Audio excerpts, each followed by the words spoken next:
জীবনে আমার বেশি কিছু চাওয়ার নেই, বড় কোনো স্বপ্নও নেই। শুধু চাই যাদের সাথে আছি সবাইকে নিয়ে মোটামুটি ভালো থাকা। প্রতিদিন ভালো, ভালো খাওয়ারও কোনো চাহিদা নেই। আপন মানুষের সাথে ভর্তা ভাত খেয়েও যদি থাকা যায় সেটাই আমার কাছে শান্তি। আসসালামু আলাইকুম। কেমন আছো তোমরা সবাই? আশা করছি তোমরা অনেক বেশি ভালো আছো। আজকে জারিনের এক্সাম ছিল। ওর সাথে এমনিতে স্কুলে না গেলেও ওর এক্সামের সময় যেতেই হবে। এটা তার সব সময়কার বায়না থাকে। এক্সাম শেষ করে ওর নতুন বায়না আমাদের এখানে স্বপ্নের একটা নতুন আউটলেট হয়েছে ওইখানে যাবে। তো ভাবলাম যে ও যেহেতু বায়না করছে ওকে একটু নিয়েই যাই। আর সেখানে যেয়ে আমাকে তো পুরা ও আমার পকেট পুরাই ফাঁকা করে ফেলছে।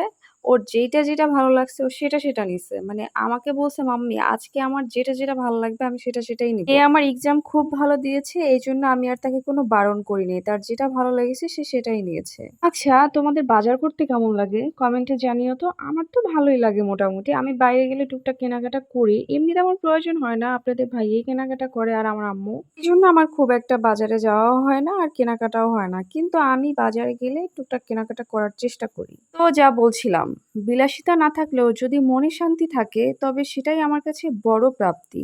দিনের শেষে যদি দেখি প্রিয় মানুষগুলো আমার পাশে আছে, সুস্থ আছে, এর থেকে বড় শান্তি আর কিচ্ছু নেই আমার কাছে।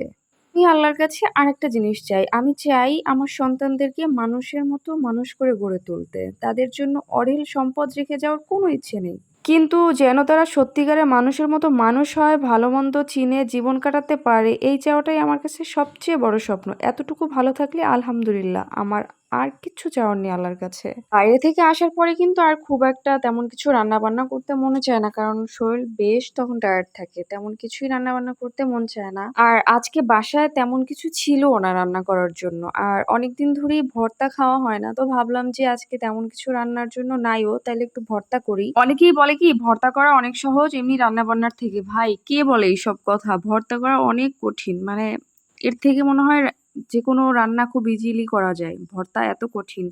এই কাটো, এই সেদ্ধ করো বা তেলে ভাজি করো, তারপরে বাটো, মানে খুবই প্যারা। তবে যারা ভর্তা লাভার এসব তাদের কাছে কোনো প্যারাই মনে হয় না। অনেকেই আছে ভর্তা খুব ভালোভাবে বানাতে পারে এবং তাদের হাতের ভর্তা অনেক বেশি মজা হয়। আমার একজন রিলেটিভ ছিল, আমি এখন তার নাম মেনশন করছি না, কিন্তু তার হাতের ভর্তা আসলেই অনেক মজা ছিল। সে অনেক ধরনের ভর্তা বানাতে পারতো আর এত মজা হইতো।